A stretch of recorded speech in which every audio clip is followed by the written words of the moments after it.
よし、皆さんでどうも、白田さんでござるよ。僕、参上。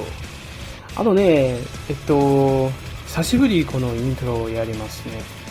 じゃ、ところで、この動画は YouTube と他の数プラットフォーム、今が、これは意味がわかる方なら、わかると思いますが、で、合計19時間ライブ配信した動画のレジュメです。ちなみに字幕をオンにするのを忘れなく。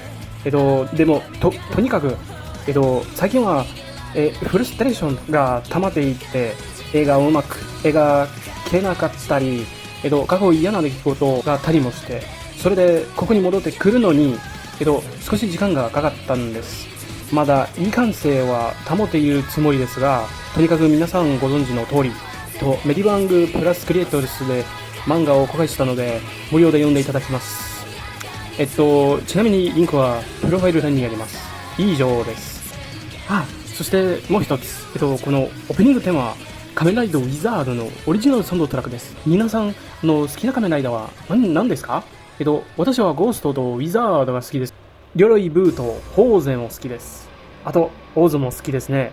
とにかく私の動画を見てくれて本当にありがとうございます。以前の動画でもいつも言っていますが、第1と第2はピクシブで日本語字幕付きで無料公開しています。メディバングプラスページ、最初のリンクのプロファイル。では、英語字幕付きで、ペッテロンではスペイン語、カタルニャ語など他の言語でメンバー限定で公開しています。ね。チャンネルところいいね、土制定、そしてペテロンや他のメディアでフォローしてください。これはコンテンツサクセスと私のチャンネル時代にとても役立ちます。いつも本当にありがとうございます。皆さん、命燃やすぜ。